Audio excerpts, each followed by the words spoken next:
Hello friends, अपने channel study notes में हम आपका स्वागत करते हैं। आज हम जानेंगे भारत के इतिहास के बारे में कि लुसेंट से हम भारत का इतिहास के बारे में उससे क्वेश्चन हम बनाए हैं। कोई कोई होता है कि वो लुसेंट जो है कहानी की तरह दिया रहता है तो लोग थोड़ा सा पढ़ने में दिक्कत महसूस करते हैं, नए लोग खासकर। तो इसको हम क्वेश्चन की तरह बना के और आपको बताएंगे कि अलग अलग क्वेश्चन कैसे उसमें से निकाल के हम बनाए हैं, ऐसे याद करने में सही रहेगा। और हम इस वीडियो को आप सुन भी सकते हैं, सुन के भी याद कर सकते हैं, या कोई काम कर रहे हैं या लेटे हुए हैं तो ऐसे क्वेश्चन की तरह आप सुन सकते हैं, इसलिए हम इसे आपको बता रहे हैं। तो आइए देखते हैं कि भारत का इतिहास जो है कैसे शुरू हुआ और कैसे कैसे क्या बदलाव आता गया भारत के इतिहास में। तो हमारा पहला क्वेश्चन हो जाता है कि भारत को इंडिया के नाम से किसने संबोधित किया। भारत को सबसे पहली बार इंडिया किसने बताया? तो ये यूनानी लोग ने, जो यूनानी लोग आए थे तो उन्होंने भारत को सबसे पहले इंडिया, इंडे बोलते थे इसे, इंडे जो शब्द है इसे बोलते थे। तो बाद में इसे हम इंडिया ने नाम दे दिए। दूसरा यही है कि भारत को हिंद अथवा हिंदुस्तान के नाम से किसने संबोधित किया। तो ये है मध्यकालीन मुस्लिम इतिहासकार, ये अरबी लोग थे जो फ़ारसी शब्द है, ये हिंद जो है फ़ारसी शब्द है, तो इन्होंने हिंद बोले भारत को अपने। ठीक है, फिर आ जाता है अगला कि ऋग्वेद में कितने मंडल, कितने सूक्त और कितनी ऋचाएँ हैं। हमारा जो 4 वेद होता है, वेदों की संख्या 4 है। तो उसमें ऋग्वेद, सामवेद, यजुर्वेद और अथर्ववेद 4 जो वेद होते हैं। तो बोल रहे हैं कि ऋग्वेद में कितने मंडल हैं। तो ऋग्वेद में 10 मंडल हैं, 1028 सूक्त हैं और 10,462 ऋचाएँ हैं। अगला हो जाता है हमारा ऋग्वेद के 9वें मंडल में किस देवता का उल्लेख है। तो ये सोम देवता का उल्लेख है 9वें मंडल में।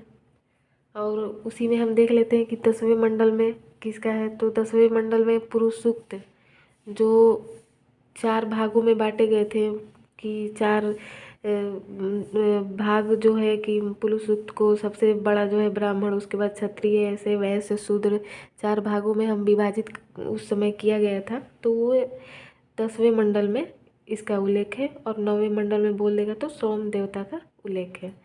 अगला क्वेश्चन है कि विष्णु पुराण किस वंश से संबंधित है। तो विष्णु पुराण जो है मौर्य वंश से संबंधित है। इसी में हम देख लेते हैं मत्स्य पुराण किस वंश से संबंधित है। तो आंध्र सातवाहन वंश। वायु पुराण जो है गुप्त वंश। तो ये सब जो वंश थे, ये सब पुराण जो इसमें इनका संबंध रहा है। पुराणों की संख्या बोल देगा कितनी है, तो 18। हम एक ही क्वेश्चन में 2-4 क्वेश्चन भी ऐड करके बताएंगे। तो ऐसे हमारे ऐसे क्वेश्चन को देखने के लिए आप हमारी वीडियो को देखते रहें। तो पुराणों की संख्या 18 हो जाएगी। अगला बोल रहा है हमारा कि स्मृति ग्रंथ में सबसे प्राचीन एवं प्रामाणिक ग्रंथ कौन है। तो स्मृति ग्रंथ में सबसे प्राचीन जो ग्रंथ है वो मनुस्मृति है। मनुस्मृति। पुराणों में मत्स्य पुराण जो है सबसे पुराना है और वेदों में ऋग्वेद जो है सबसे पुराना है, सबसे प्राचीन है। अगला है कि अर्थशास्त्र के कितने अधिकरण और कितने प्रकरण हैं। पूछ देगा कि अर्थशास्त्र के कितने अधिकरण और कितने प्रकरण हैं। तो 15 अधिकरण है और 180 जो है वो प्रकरण है। और क्वेश्चन हमेशा पूछता है कि अर्थशास्त्र के लेखक कौन है। तो चाणक्य, इन्हीं को कौटिल्य भी बोला जाता है और विष्णुगुप्त भी बोला जाता है। तो ये क्वेश्चन हो गया। अगला कह रहा है कि कल्हड़ द्वारा रचित राजतरंगिणी में किसका वर्णन है। जो राजतरंगिणी बुक है वो कल्हड़ ने लिखे हैं, तो इसमें किसका वर्णन किया गया है। तो वो बोल रहे हैं तो ये कश्मीर के इतिहास के बारे में इसमें कल्हड़ ने लिखे हैं राजतरंगिणी में। राजतरंगिणी इसमें 8 तरंग है। तो राजतरंगिणी के लेखक कल्हड़ और इसका कश्मीर का इतिहास इसमें बताया गया है। अगला क्वेश्चन हमारा हो जाता है कि भारत का भूगोल नामक पुस्तक किसने लिखी। तो ये पुस्तक टॉलमी ने लिखी है। भारत का भूगोल नामक पुस्तक टॉलमी ने। फिर संयुगन जो है कितने ईस्वी में भारत आया। तो 518 ईस्वी में ये भारत आए थे। तो यात्री थे ये, जो चीनी लेखक के रूप में आए थे चीन से। ये संयुगन 518 में। अगला हो जाता है हमारा, वेन सॉन्ग ने भारतवर्ष की यात्रा के लिए चीन से कब प्रस्थान किए। तो 629 ईस्वी इसका होता है कि उन्होंने 629 ईस्वी में भारत की यात्रा के लिए चीन से प्रस्थान किए थे और 630 ईस्वी में पहुँचे थे हमारे भारत, और 645 ईस्वी में लौट गए थे। 15 साल हमारे भारत में रह के इन्होंने लौट गए थे। हर्षवर्धन के शासनकाल में आए थे वेनसांग, और सर्वप्रथम ये कपिसा नामक जगह पर पहुँचे थे। नालंदा विश्वविद्यालय का इन्होंने विद्यालय वहाँ से। इनकी जो यात्रा वृत्तांत है सीयूकी के नाम से विख्यात है, मतलब इनकी यात्रा वृत्तांत को सीयूकी के नाम दिया गया। उस समय नालंदा विश्वविद्यालय के कुलपति जो थे वो शिलभद्र थे। तो एक क्वेश्चन से हम इतना क्वेश्चन आपको लूसेंट से निकाल कर आपको बता रहे हैं, तो आप इसे देख सकते हैं।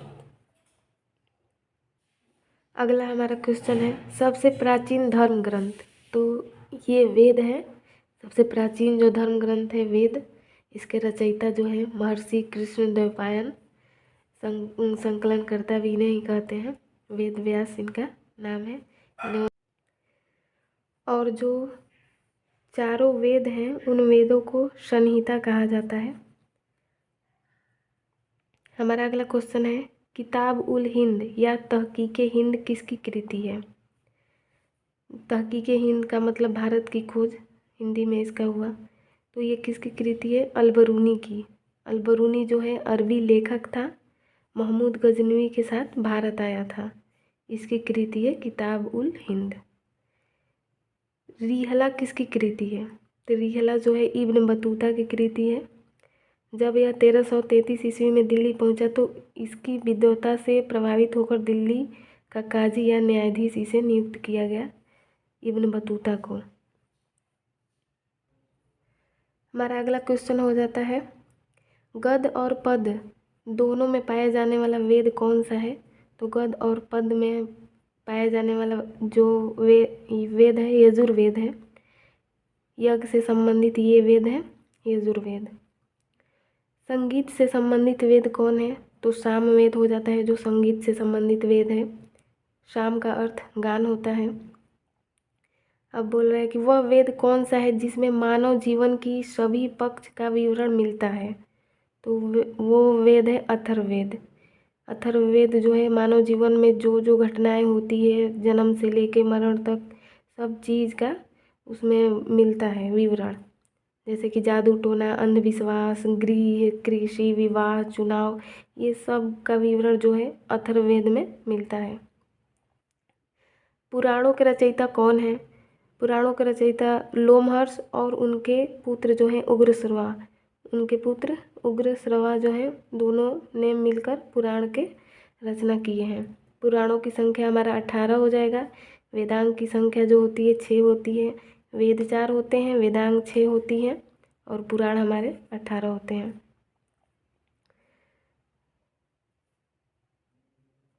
अगला हमारा क्वेश्चन हो जाता है मनुस्मृति। मनुस्मृति का जो मानक जो ग्रंथ है मनुस्मृति, ये किसके काल में मतलब ज़्यादा प्रचलित था। तो शुंग काल जो है इसमें मनुस्मृति को मानक ग्रंथ माना जाता था। और नारद स्मृति जो है ये गुप्त काल जो था उसके विषय में नारद स्मृति में मिलती है। अगला क्वेश्चन है हमारा, इतिहास के पिता। इतिहास के पिता किसे बोलते हैं। तो हेरोडोटस को। हेरोडोटस इतिहास के पिता है। ये यूनानी रोमन लेखक हैं। इनकी पुस्तक है हिस्टोरिका। हिस्टोरिका के लेखक कौन है, हेरोडोटस। हिस्टोरिका में भारत और फारस के संबंध का वर्णन है। भारत और फारस, ईरान बोला जाता है जिसे, इन दोनों के संबंध का वर्णन है। अष्टाध्यायी के लेखक कौन है। अष्टाध्यायी के लेखक पाणिनि हैं। अष्टाध्यायी मतलब 8 अध्यायों वाला पुस्तक संस्कृत व्याकरण के पिता भी इन्हें बोला जाता है, पाणिनि को। तो अष्टाध्यायी के लेखक कौन हो जाएंगे? पाणिनि। पतंजलि किसके पुरोहित थे? पतंजलि जो है पुष्यमित्र शुंग के पुरोहित थे, शुंग काल के।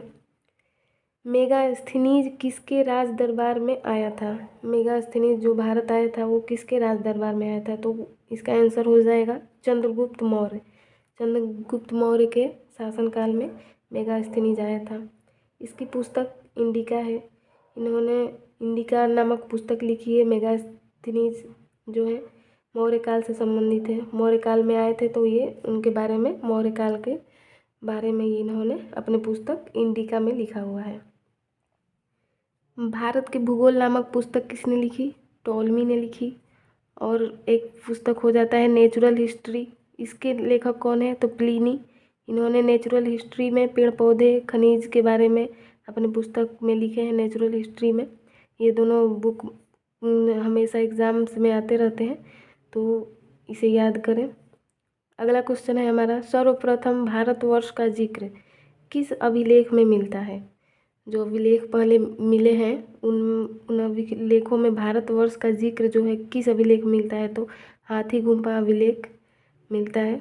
कलिंग राजा खारवेल जो थे उनके शासनकाल में भारत जो हाथी गुम्फा अभिलेख है उसमें बताया गया है भारतवर्ष के बारे में। सती प्रथा का पहला लिखित साक्ष्य किस अभिलेख से मिलता है? जो सती प्रथा पहले चलती थी उसका साक्ष्य जो है किस अभिलेख से मिलता है? तो एरड़ अभिलेख है। ये शासक जो है भानुगुप्त, इनके शासनकाल में है ये एरड़ अभिलेख। प्राचीनतम सिक्कों को क्या कहते हैं? जो प्राचीनतम सिक्के होते थे उन्हें हम आहत सिक्के कहते हैं, और साहित्य में कसाड़ पर बोला जाता है इसे। फाहियान किसके दरबार में भारत आया था? चीनी यात्री था फाहियान। ये चंद्रगुप्त द्वितीय के शासनकाल में भारत आया था। 14 वर्षों तक भारत में रहा था चंद्रगुप्त द्वितीय। अभिलेखों का अध्ययन क्या कहलाता है? अभिलेखों का अध्ययन इपिग्राफी कहलाता है।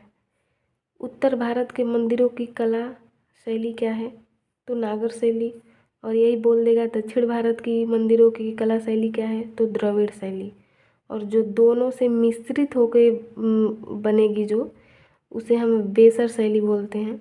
दोनों से मिश्रित जो मंदिरों की कला, अगर मंदिर वैसा बना है तो उसे हम बेसर बोलेंगे। नागर द्रविड़ से जो मिलके बनेगी। सिक्कों पर लेख लिखने का कार्य किसके द्वारा किया गया? सर्वप्रथम यवन शासकों द्वारा। यवन शासकों द्वारा जो है सिक्कों पर लेख लिखने का कार्य शुरू किया गया था। रोमन सिक्के कहाँ से प्राप्त हुए थे? रोमन सिक्के अरिकमेडु से प्राप्त हुए थे, जो पुदुचेरी के निकट में है। अरिकमेडु, यहाँ से रोमन सिक्के प्राप्त हुए थे।